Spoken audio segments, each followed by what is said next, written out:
Okay, so this is Module 12, Game Theory in Blockchains, and this is Lecture 3, which deals with game solutions and also with the fee scheme of Ethereum.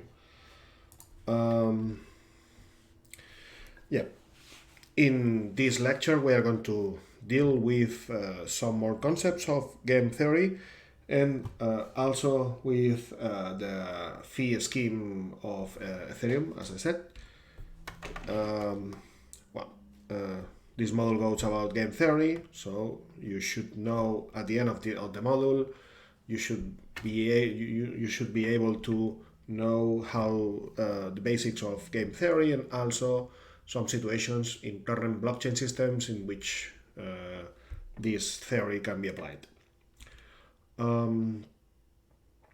Okay, so yeah, we're going to discuss these different aspects of game theory: beliefs, mixed strategies, and iterated elimination of strictly dominated strategies. So let's go with it, and let's start with beliefs. A belief. Remember that we are now following our explanation of game theory, and a belief essentially is the expectation. It's an expectation of what other player is going to play. In fact, well, a belief is just assigning. In practice, is assigning a probability to each of the strategies of the other player. And to see this, we can show a simple example with one game that is the classical prisoner dilemma, which is a game expressed typically in the strategic form or normal form, in which we have two prisoners, and then each of them has only a couple of possible options, which is stay silent or confess, stay silent or confess, and then, well, depending on what you do and what the other prisoner do, then you have some outcome from this.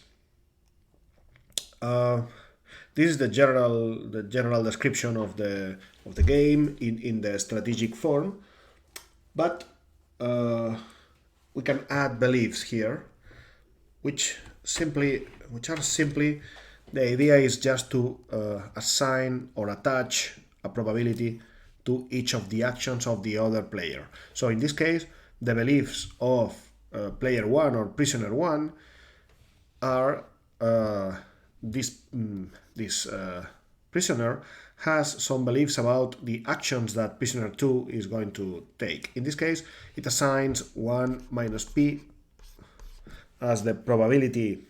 Is the thought. I mean, the prisoner 1 thoughts that prisoner 2 is going to play silent with probability 1 minus p, while he is going to confess with probability p. So with these beliefs, we can now compute, according to our beliefs, we can compute also the expected outcome of the game. In this case, for prisoner 1, for prisoner 1, the expected outcome in jail, depending on what to play, should be. So let's put some numbers here. Let's consider that prisoner 1 assigns 0.5 to p. So the beliefs of prisoner 1 are 50%. 50% the prisoner 2 will stay silent. With another 50%, the prisoner 2 will confess. So, and now let's consider, for example, that prisoner 1 stays silent. So let's compute which is the expected outcome. In this case, this expected outcome is this one here, okay? Because is 0.5. If I stay silent, if I stay silent with half of the probability, prisoner 2 will stay silent, half of the probability will confess, and then I have 10 years. So if in average I will spend 5.5 years according to my beliefs, and in case I choose silent. Okay, we can also compute the same for confess. Okay, now let's discuss another topic that is related but is different, which are mixed strategies. Sometimes the best way to play in a game is to choose a randomized strategy. Randomized means you are not always selecting the same action. I mean, you select your actions at each information set. You decide your actions in a random way. And a good example is when you play, for example, let's see this game here that is playing. It is a game in which each player needs to decide hits or tails, and then if both decide hits or both decide tails, then player 1, for example, wins, and otherwise, if they selected different things, then player 2 is the one who wins. If we can draw, as always, the game tree and the normal form of this game. So in this case, player 1 can choose hit or heads or tails. Player 2 can also choose heads or tails, okay, but without knowing what player 1 has chosen. And the outcomes are these ones here. I mean, one wins, so has +1, and the other one loses, is -1.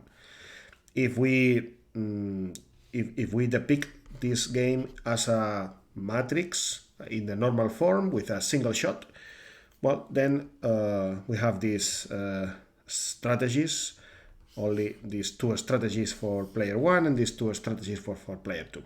Well, the thing here is that if player 1 always chooses hits, then player 2 always will choose tails and win.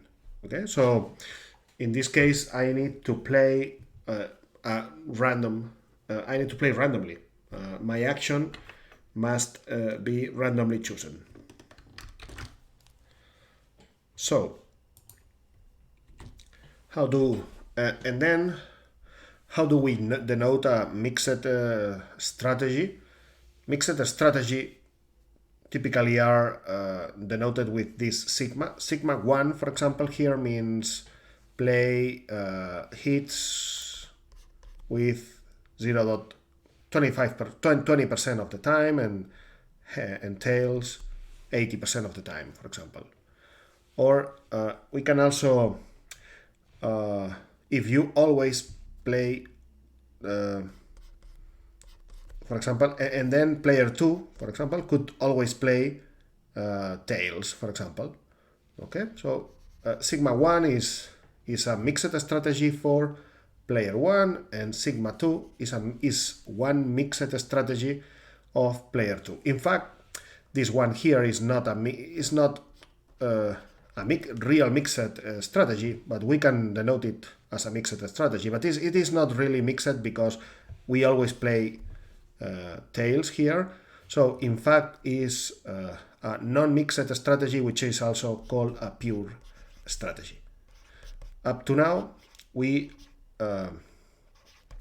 have been dealing only with pure strategies, and now we are introducing the concept of mixed strategies, which essentially means play your strategies randomly with some probability for each strategy. And then we can compute the payoff of our mixed strategy simply by making the average. Okay, for example, if in this case that player 1 is playing sigma, the sigma 1 mixed strategy, and player 2 is playing the sigma 2 mixed the sigma 2 strategy, which is pure in this case, then the expected payoff, for example, for player 1 is 0.20% of the time I play hits, and and the other one is always playing tails, so I'm losing and then 80% of the time I play tails. Okay, so here I'm winning. Okay, and this is my average payoff. Is more than 0.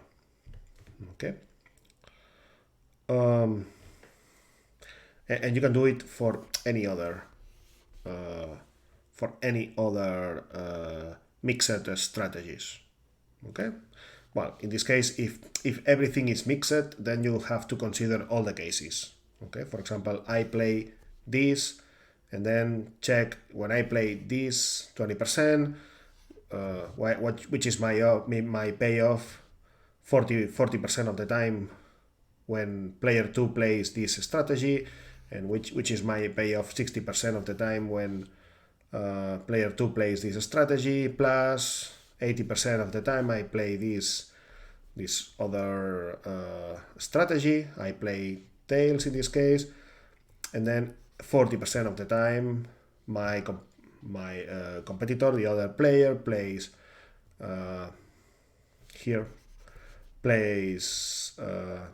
heads, and then I lose, and the other 60% plays tails and I win. So this is my average here. In fact, if both players play, which is the logic, if both here the best strategy, or one typical, is that both players play with the same probability, one or the other, and then the payoff for both is 0 in this case. There is no one winning more than the other. Okay, next let's see the concept of an efficient strategy. And when we measure efficiency, or the efficiency of a strategy, we are searching for a strategy profile that maximizes some payoff, maybe my payoff or maybe the general payoff in the game. Okay, so there is no, depending on the game and on the conditions, we are not limited to a single strategy profile that is efficient. We can have several strategy profiles that can be efficient. So let's provide a definition of efficiency. So how do we compare two strategy profiles? Well, a strategy profile S is more efficient than another profile S prime if the payoff for strategy S is greater or equal than the payoff for S prime. And I think it is better to see this with an example. So in this case, player 1, the possible strategies of player 1 are play left or play right. Okay, while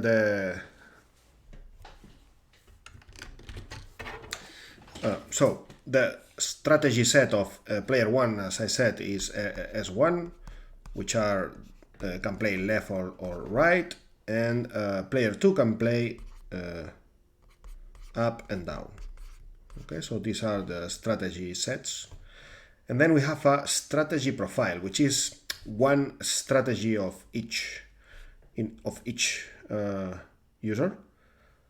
So, for example, LU. This means player 1 is playing left, while player 2 is playing up, for example. Okay, this is a strategy profile. And this strategy profile is more efficient than, for example, right and down. Why? Because if player 1 plays left and player 2 plays up, then this is the outcome of this strategy profile.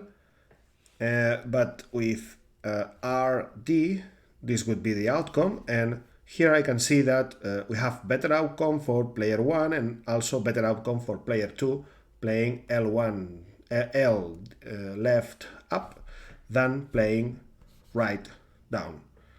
So in this case we say that LU, sorry, there's a mistake here. LU,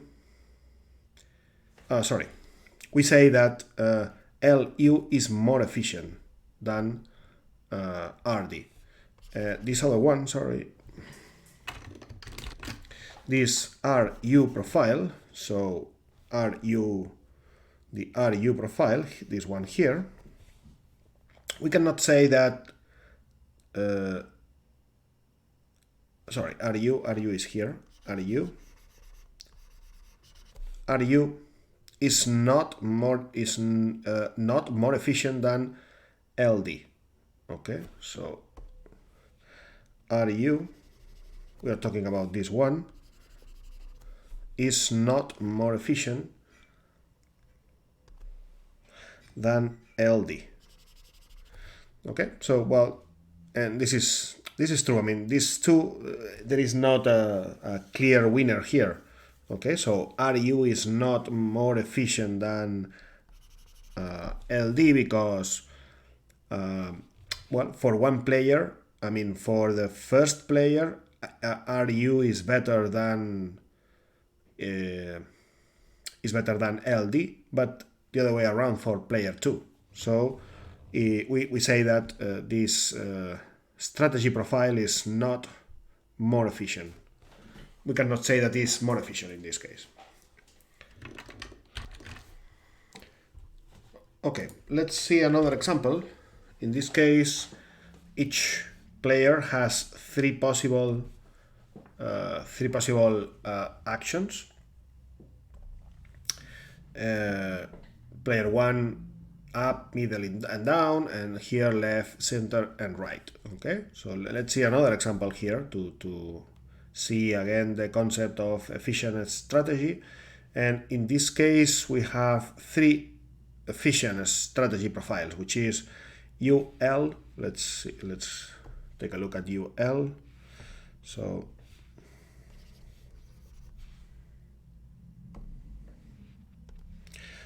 UL here, this is one efficient strategy because for player 1 there is nothing. I mean, for player 1 this is the most convenient strategy, is the highest outcome. So this is an efficient strategy. In general, Pareto, this is what we call Pareto efficiency. That is when it is impossible to make. I mean, an strategy profile is Pareto efficient if there is no way to change some strategy in the profile. There is no way to change the profile and without making one party worse.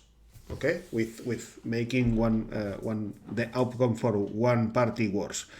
So if we change UL, for sure player 1 is going to have a worse payoff.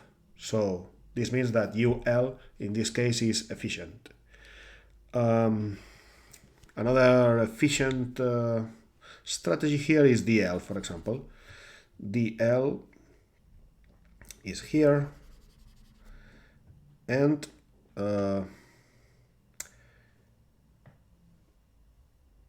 And in this case, if you try to change this strategy, well, it happens the same because it's the best outcome for player 2, which is 7.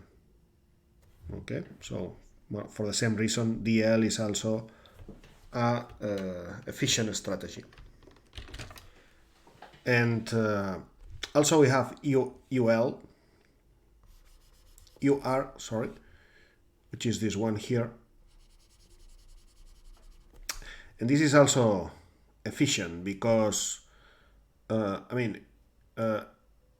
if it is like in the middle, if you try to change UR for any other profile, it is impossible to make to achieve a better payoff for player 1 and player 2 simultaneously from this strategy. If you change from UR to any other, one of the players is going to get a worse payoff.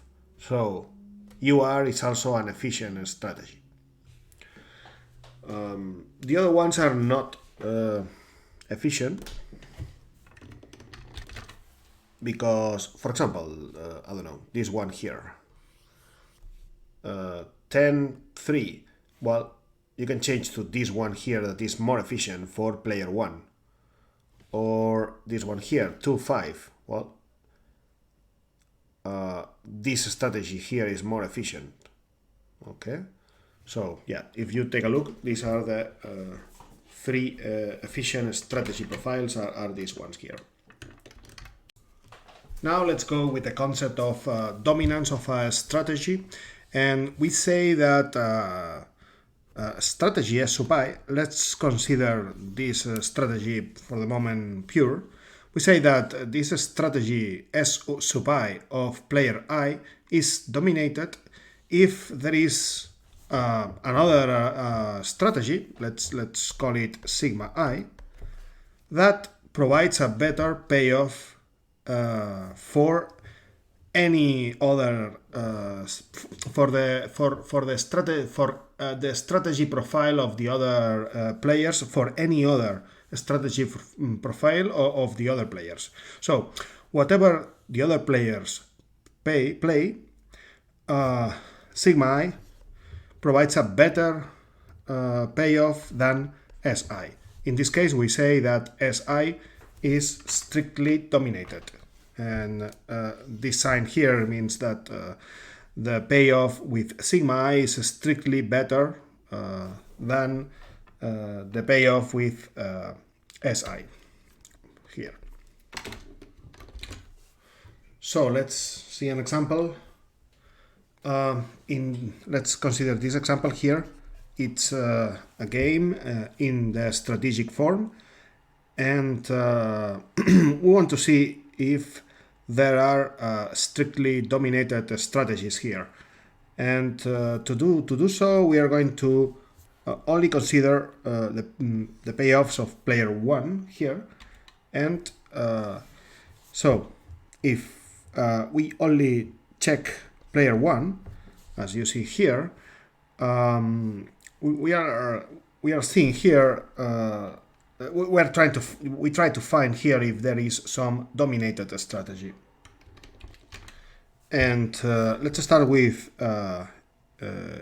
U in this case, strategy U.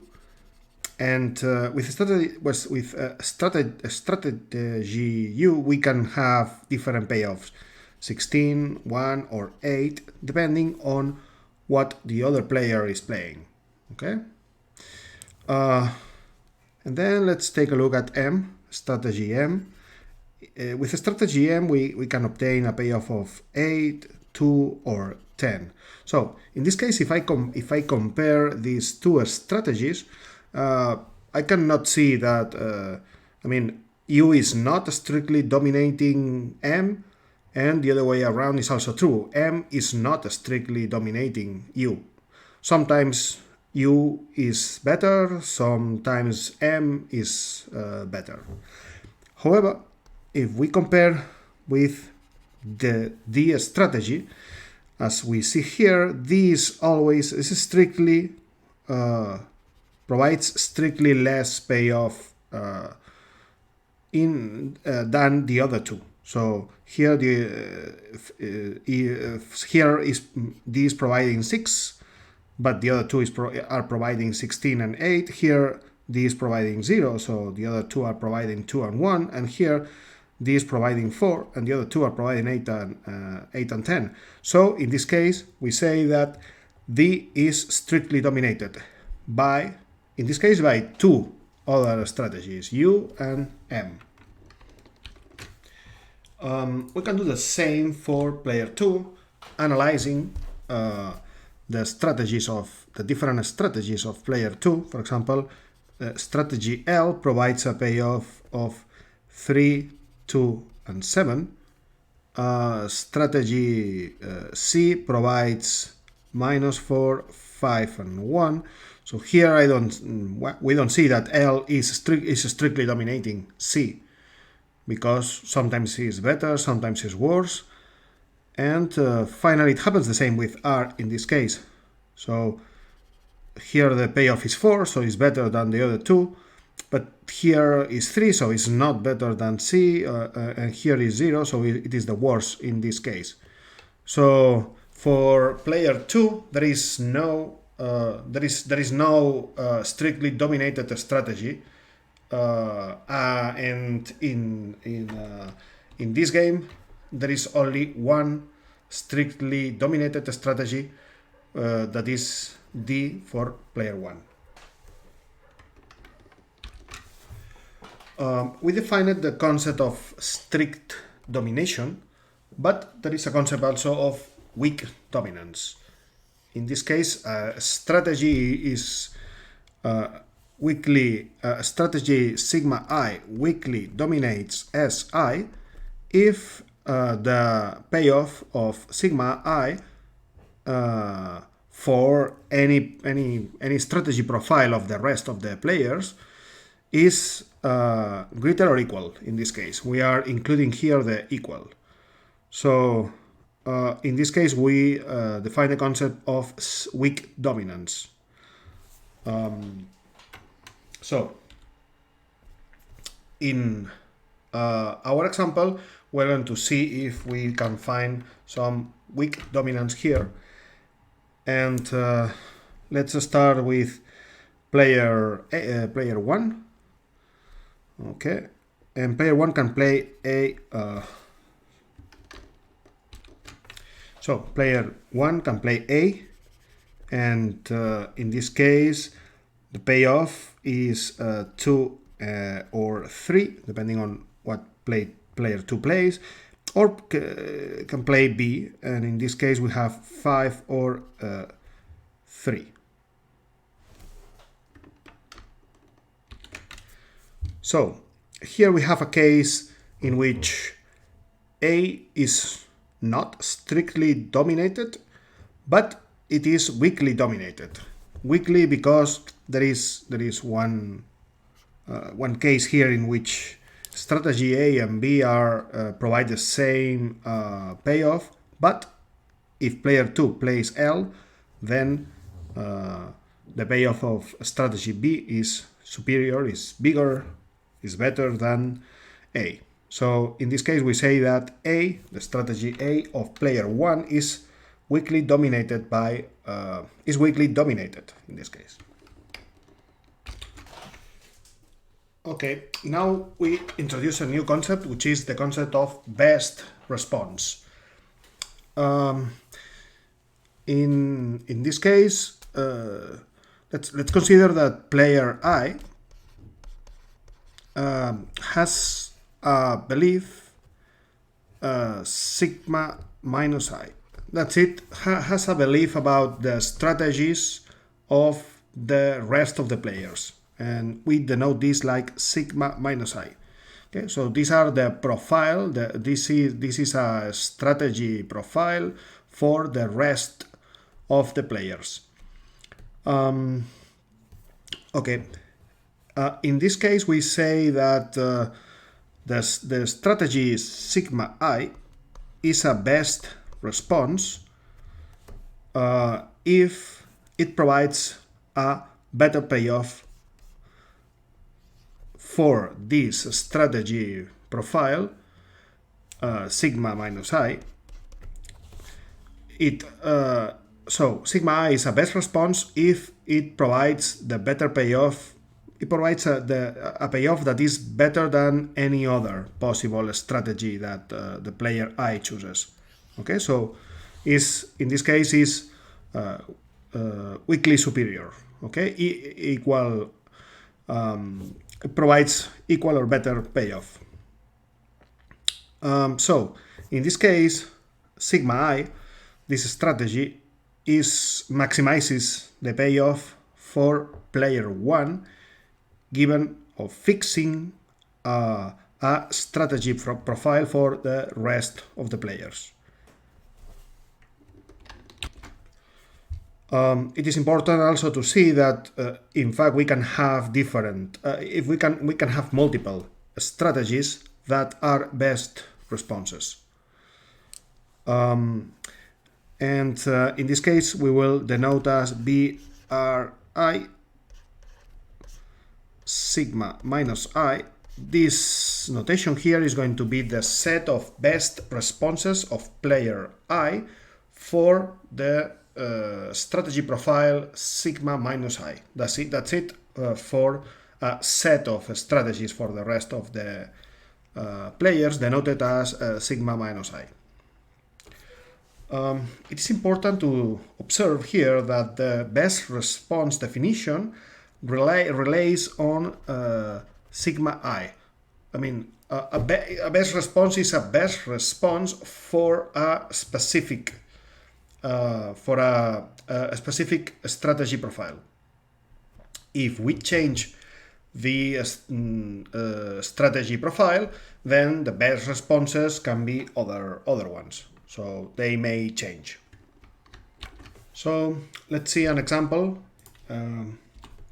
of a best response, and let's analyze this very simple game here, where player 1 and player 2 can decide between two options only. There are only two decision sets.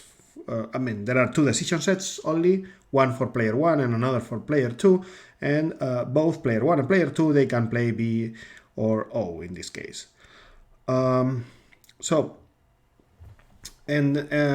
Let's consider that player 1 has the belief that player 2 will play B. Okay, so in this case, let's analyze which is the best response. So given in this case the strategy profile of the rest of the players is the players in this case is only player 2, and the belief is that player 2 is going to play B. So in this case, which is the best response? Well, the best response in this case, player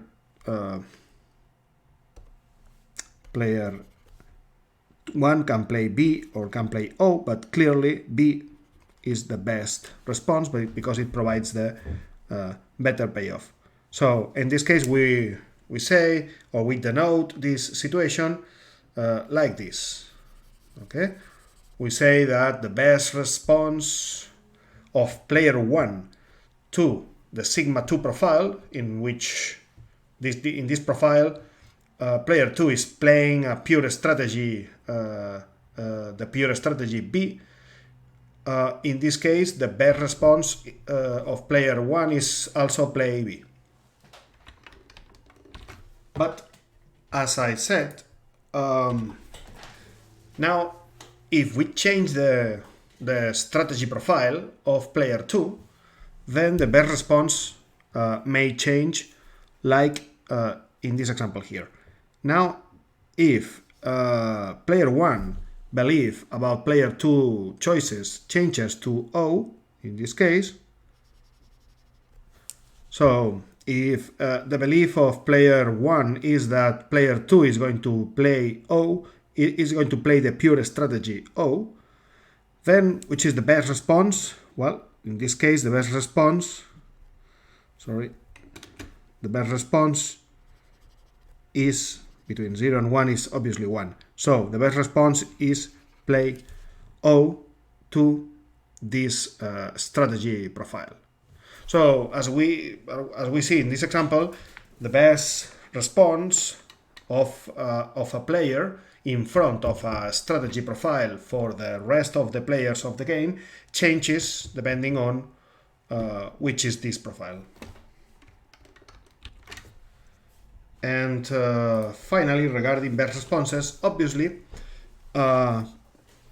player 1 may also have a belief about player 2 that player 2 is going to play a mixed strategy, for example. So in this case, let's consider this mixed strategy. So 1/3 of the time is B, while 2/3 is O. So in this case, to choose which is the best response, what we need to compute is the expected payoffs of each strategy of player 1, and then see which is the best one.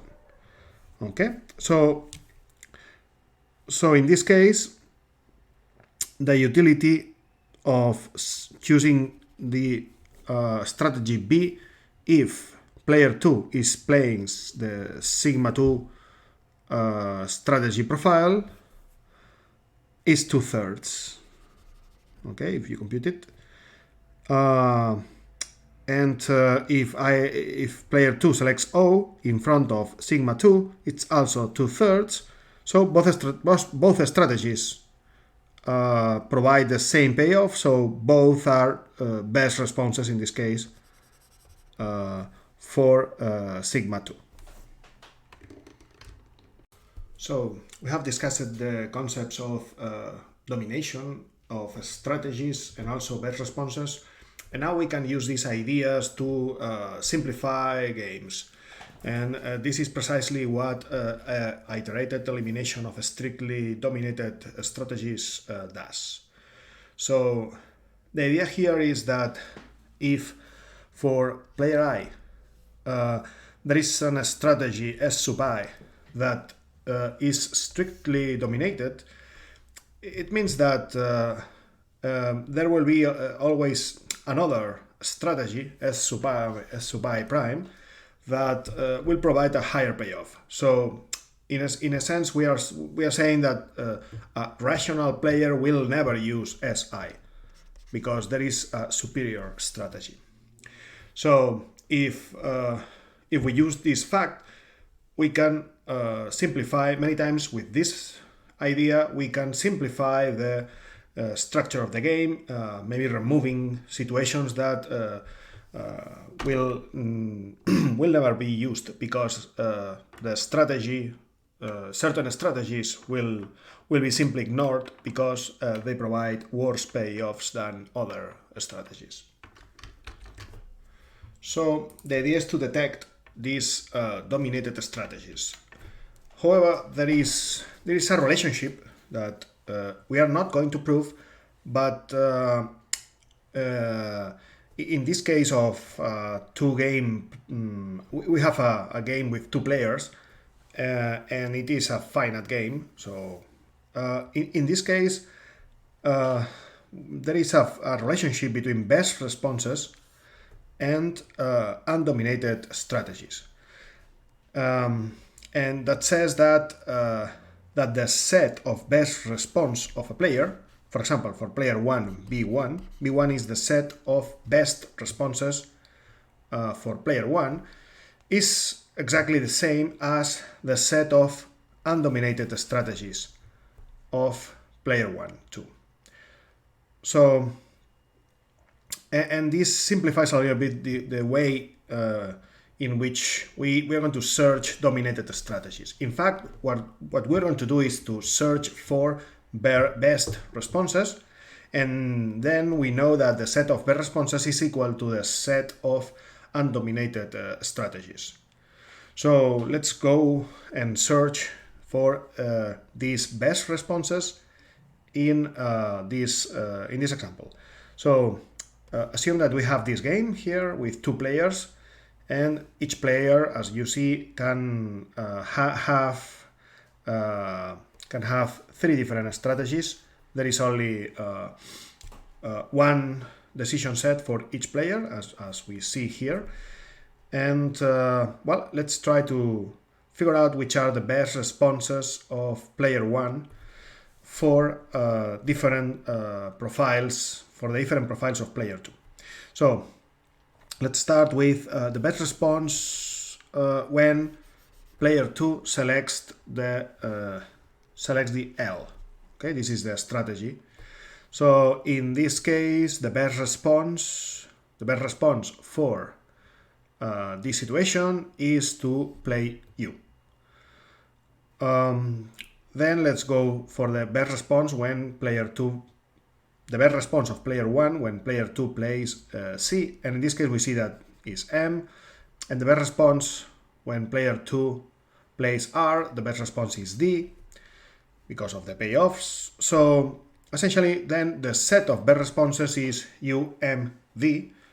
So all the possible strategies here are best responses for different situations. So we say that there is no dominated strategy for player one because all the strategies are in the set of the best responses, which is equivalent to the set of undominated undominated strategies. Now let's move to calculate which are the best responses of player 2. And well, the best response of player 2 when player 1 plays U is C. The best response when the best response of player 2 when player 1 plays M is C. And the best response of player 2 when player 1 plays D is L. So we have C, C, L. So the set of best responses of player 2 is only C and L. So R does not belong to this set. So as we say, if we have a game with two players, the set of best responses is equivalent to the set of undominated strategies of this player. And now in this case, R does not belong to this set, which means that R is a dominated strategy of player 2. So we know that player 2 will never select, if player 2 plays rationally, player 2 will never select this strategy. So R can be eliminated from our game. So we can eliminate this column here and simplify the game and just have this game. So we reduced the game in this case to this new table, to this new strategic form. And now the idea is to analyze again, to do this process, iterate this process to see if we can find now more dominated strategies. So we go again with the best responses of player 1 in front of L and C, which are now the only two possible strategies for player 2. And okay, we see that the best response for L is U, and the best response from player 1 to C is M. So now the set of best responses is reduced again to only U and M. So now D is not in this set, which means that D is a dominated strategy. So as you see, we are using the idea, we are finding best responses, which is easier. And then we know the relationship between best responses and undominated strategies, and then we use this to compute the strictly dominated strategies. Okay, so in this case, D is not in this set, so which means that we can remove this line here because D is just a dominated strategy. So, and now we have this game, and essentially we iterate again. Now analyzing player 2 best responses again. So now the player 2 best response in front of U is C, and the best response of player 2 in front of M is C. So now the set of best responses of player 2 is just C, which means that player 2 will never play L. So this can be removed, and we are left with this game. And the final step is to compute again the best responses of player 1 now. And now we see that the best response from player 1 is M, okay, because it provides the higher payoff. So again, we can remove U. And finally, we arrive to a game in which we know that player 1, the most rational strategy for player 1 is to play M, and the most rational strategy for player 2 is to play C. So this is a technique to simplify the analysis of games and to see which are the most rational strategies that each player can play. And to finish this lesson, we're going to discuss the basics of fees in Ethereum. So in Ethereum, transactions are roughly the same, meaning that the cost is basically the size of the transaction. So if a transaction is bigger, then you pay more for this transaction. So in Bitcoin we have a block, and the block has a limited amount of size. So each transaction pays according to its size. Okay, if occupies more or less size, then you pay more or less. And the important thing for the miner in Bitcoin is which is the price that you pay for each byte of your transaction. Okay, so you pay some Bitcoins per byte.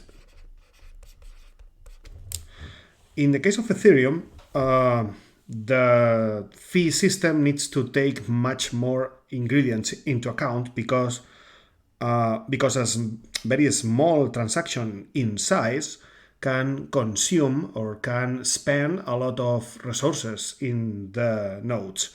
So in this case, the transaction fee system needs to take into account not only the transaction bytes, but also all the resources that this transaction will impact, or the impact of this transaction in the resources of the verifiers or the nodes of the network. So in Ethereum we take into account the transaction bytes, but not only this, also the cost of storage, because what we store, if we use storage, this storage is going to consume disk in nodes of the network. During the execution of the transaction, we are also going to do some operations that will consume CPU at miners or verifiers. So this has to be also accounted, and also memory. During the execution of the transaction, we are going to occupy or use a certain amount of memory, and we also pay for that. So each of the aspects of the transaction is associated with a certain quantity of gas by the definition of the processing Ethereum virtual machine, which is the processing environment of Ethereum. So we assign a unit a unit of gas for each possible operation that we do during the processing of a transaction. And then we need to purchase this gas for Ether to be able to execute our transaction. I mean, we need to pay a fee for the consumed gas. Essentially what you do is to select a gas price. Okay, so when you send a transaction to a network, you have to decide which is the gas price that you are willing to pay for the gas consumed by your transactions. Essentially this is the idea, but recently there was an update in this scheme, which is the IIP 1559, and the idea of this new way of computing the transaction fee is to divide the fee in two parts, and one is the base fee and the other one is the inclusion fee. The idea is that in Ethereum, blocks have a limited amount of size in terms of gas.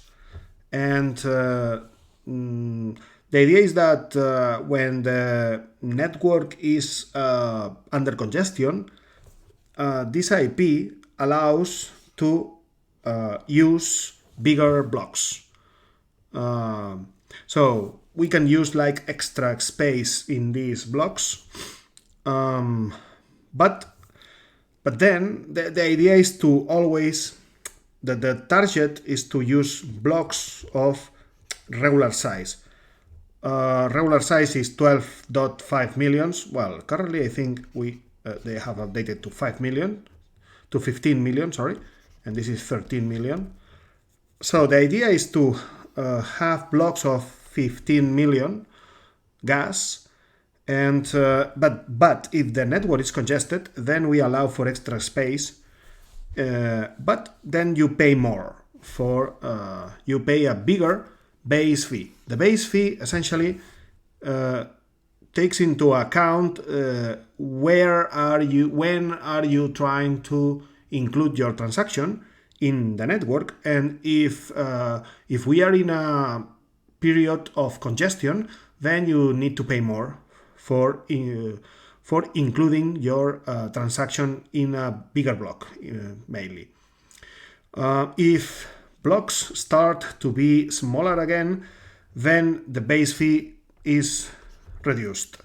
The dynamics of the base fee are known and follow a deterministic rules. I mean, if we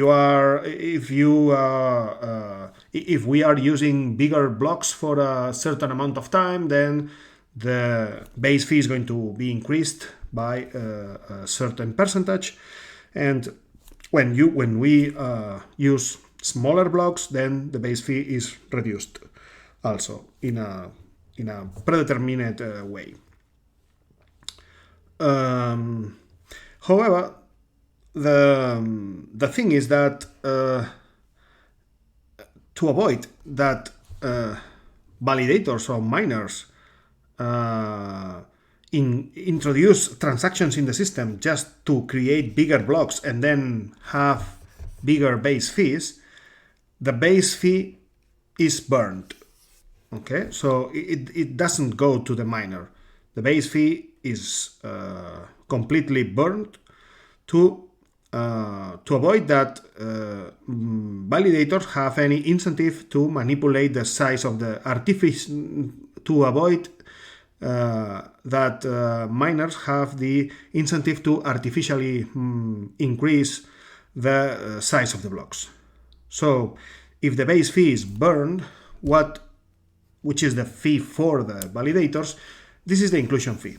Is the other part of the fee proposed by this standard, and the inclusion fee essentially pays the validator for including the transaction in the block. So well, now this is the new standard of fees in Ethereum. So yeah, with this we came to the end. And well, in this lesson we talk about mixed strategies, efficient strategies, best dominance, best responses, and we also saw this mechanism of iterated elimination of strictly dominated strategies.